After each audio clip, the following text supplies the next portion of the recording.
Kalian boleh bermain hujan-hujan, tapi setelah selesai bermain, kalian langsung mandi ya, supaya tidak sakit. Baik, Bu. Nanti kami akan cepat mandi, Bu.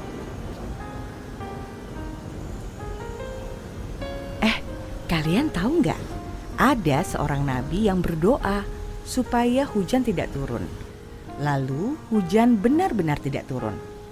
Lalu dia berdoa lagi supaya hujan turun dan hujan pun benar-benar turun. Siapa namanya, Bu? Hebat sekali nabi itu. Nabi itu bernama Nabi Elia.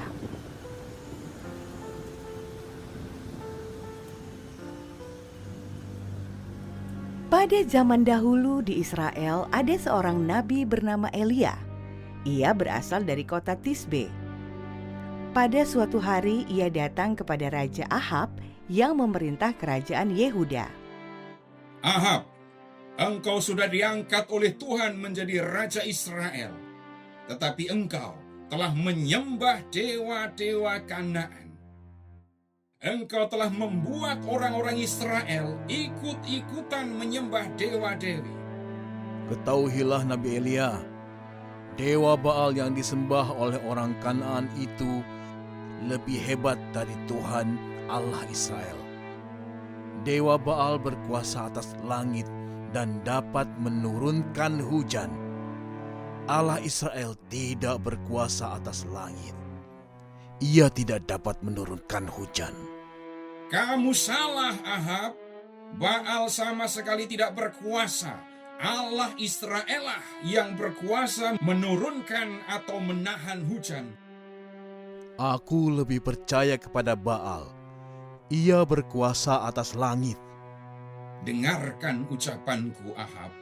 Demi Tuhan yang hidup, yang disembah orang Israel dan yang aku layani, aku memberitahukan kepadamu, selama 2 atau 3 tahun yang akan datang, tidak akan ada embun atau hujan sedikit pun. Hujan baru akan turun kalau aku mengatakannya.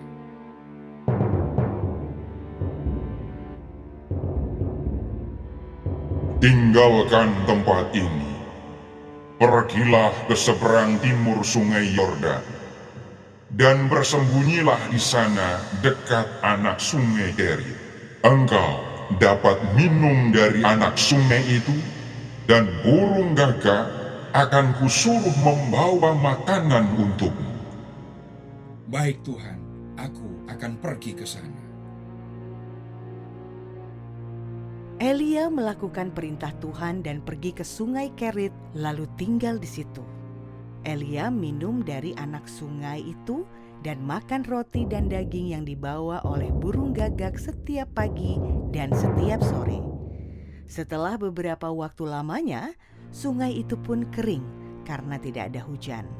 Sekarang engkau harus pergi ke kota Sarfat, dekat Sidon, dan tinggal di sana. Aku sudah menyuruh seorang janda di sana supaya ia memberi makan kepadamu. Baik Tuhan, aku akan pergi ke sana.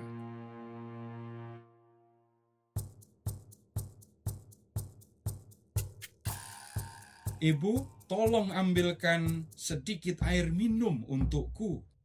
Tuan datang dari jauh dan kehausan. Aku akan mengambilkan air untuk Tuan. Ibu, bawakanlah juga sedikit roti. Demi Tuhan yang hidup, Allah yang Tuhan sembah, aku bersumpah bahwa aku tak punya roti. Aku hanya mempunyai segenggam tepung terigu di dalam mangkuk dan sedikit minyak zaitun di dalam botol. Aku sedang mengumpulkan kayu api untuk memasaknya, supaya aku dan anakku bisa makan.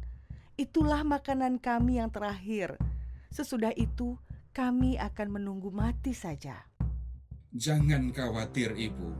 Silahkan Ibu membuat makanan untuk Ibu dan anak Ibu.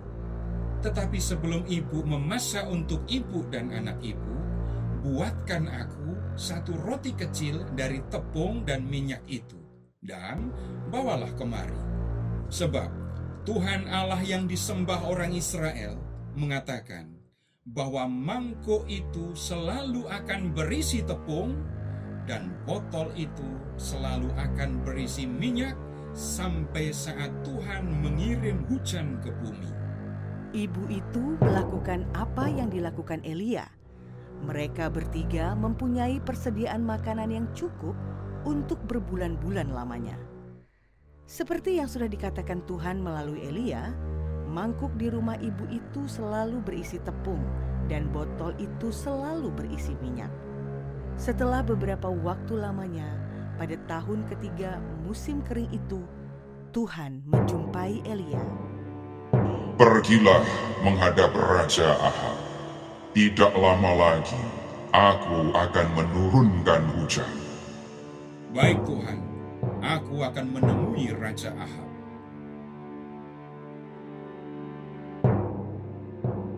Ini dia si pengacau Israel. Kamu menuduh aku sebagai pengacau? Aku bukan pengacau. Kamu dan keluargamulah yang mengacau Israel. Kamu membuat orang-orang Israel menyembah dewa Baal. Aku mengajak orang Israel menyembah Baal karena dia yang menurunkan hujan dan memberikan air untuk kami. Memberi air? Kalau Baal sanggup menurunkan hujan, mengapa hujan tidak turun selama lebih dari 3 tahun ini dan negeri ini dilanda kekeringan? Bahkan Sidon, wilayah kekuasaan Baal pun dilanda kekeringan. Aku tidak tahu, tapi aku percaya Baal memberi hujan. Kita buktikan siapa sebenarnya yang memberikan hujan, Tuhan atau Baal? Baiklah, bagaimana caranya? Perintahkanlah seluruh rakyat Israel untuk bertemu dengan aku di Gunung Karmel. Bawa juga ke 450 nabi Baal yang dibiayai oleh permaisurimu itu. Baiklah, kita bertemu di Gunung Karmel. Ahab mengerahkan seluruh rakyat dan nabi-nabi Baal itu ke Gunung Karmel. 450 orang nabi Baal datang ke sana. Orang-orang Israel pun berduyun-duyun datang ke Gunung Karmel. Tempat itu menjadi ramai sekali. Mereka ingin melihat apa yang akan dilakukan oleh Nabi Elia. Hai orang Israel, sampai kapan kalian mau tetap mendua hati? Kalau Tuhan itu Allah, sembahlah Tuhan. Kalau Baal itu Allah, sembahlah Baal. Di antara nabi-nabi Tuhan, hanya akulah yang tertinggal. Padahal di sini ada 450 nabi Baal. Sekarang, bawalah kemari 2 ekor sapi jantan. Suruhlah nabi-nabi Baal itu mengambil seekor dan menyembelihnya. Kemudian memotong-motongnya lalu meletakkannya di atas kayu api. Tetapi mereka tidak boleh menyalakan api di situ. Sapi yang seekor lagi akan aku persiapkan begitu juga. Aku akan menyembelihnya, memotong-motongnya, serta meletakkannya di atas kayu api. Tetapi aku pun tak akan menyalakan api di situ. Biarlah nabi-nabi Baal itu berdoa kepada dewa mereka, dan aku pun akan berdoa kepada Tuhan. Yang menjawab doa dengan mengirim api, dialah Allah. Setuju. Hai nabi-nabi Baal, karena kalian banyak, silahkan kalian memilih dulu sapinya dan menyiapkannya. Tetapi ingat, jangan menyalakan api pada kayunya. Setelah itu, berdoalah kepada dewa-dewa kalian. Nabi-nabi Baal itu memilih seekor sapi, menyembelihnya, dan mengatur potongan-potongan dagingnya di atas mezbah. Setelah itu, mereka berdoa kepada Baal dari pagi sampai tengah hari sambil berteriak-teriak. Turunkan api ya Baal, turunkan api-Mu. Jawablah kami, ya Baal. Turunkan api, ya Baal. Turunkan api-Mu. Jawablah kami, ya Baal. Para nabi Baal itu pun terus berdoa sambil menari-nari mengelilingi mazbah mereka. Tetapi tidak ada jawaban sama sekali. Pada tengah hari Elia berbicara kepada mereka. Berdoalah lebih keras, bukankah Baal itu dewa? Mungkin Baal sedang melamun atau ke kamar kecil. Mungkin juga ia sedang bepergian, atau barangkali ia sedang tidur dan kalian harus membangunkan dia. Kurang ajar, Elia mengejek kita.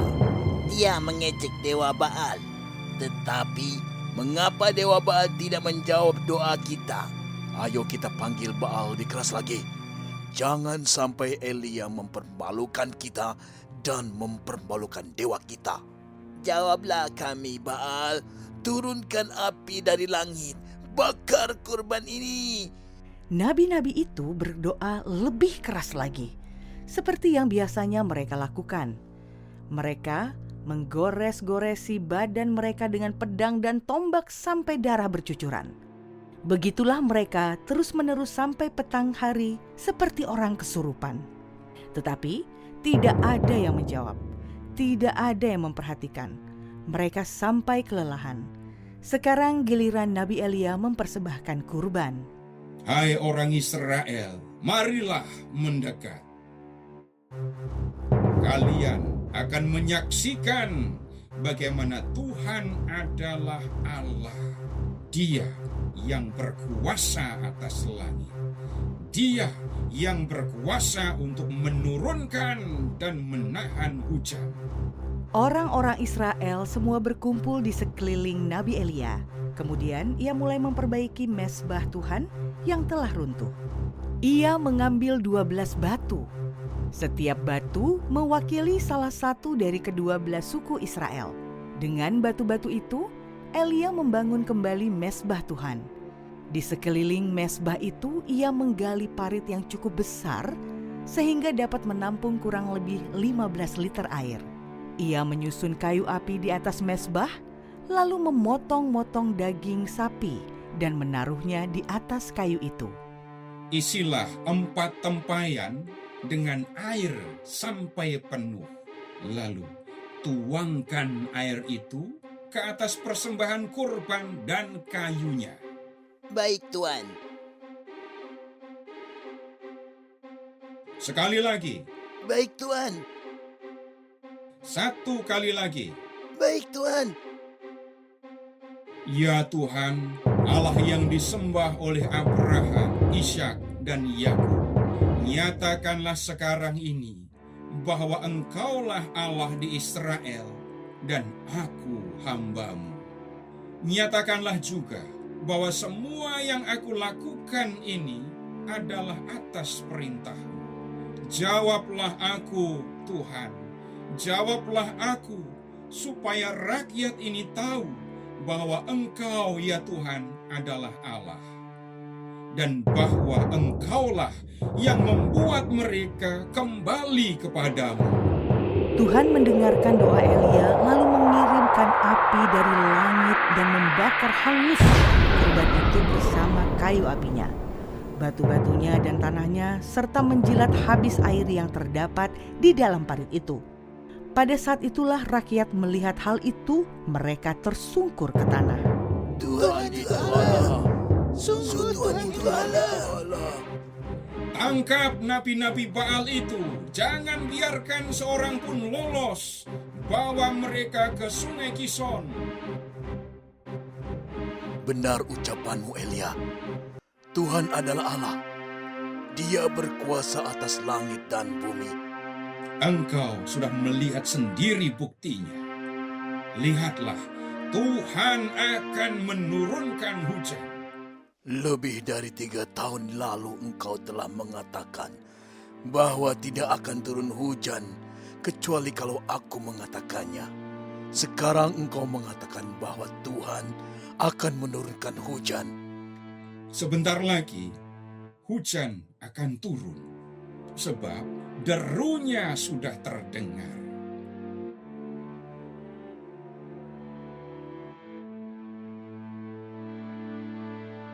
Naiklah ke puncak dan lihatlah ke arah laut. Baik, Tuan. Aku tidak melihat apa-apa. Turunlah. Baik, Tuan. Sudah 6 kali aku naik ke puncak gunung, tetapi tidak melihat awan. Sekali lagi, naiklah ke puncak dan lihatlah ke arah laut.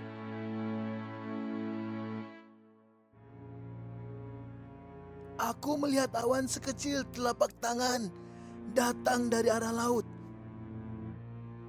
Pergilah kepada Raja Ahab, suruh dia naik keretanya dan pulang sebelum terhalang oleh hujan. Dalam sekejap saja, langit menjadi mendung dan angin kencang bertiup serta hujan lebat pun mulai turun. Ahab naik ke keretanya lalu pulang ke Yizreel. Saat itu Elia mendapat kekuatan dari Tuhan. Ia melipat jubahnya ke atas dan mengikatnya pada punggungnya, lalu berlari mendahului Ahab sepanjang jalan sampai ke pintu gerbang kota Yizreel.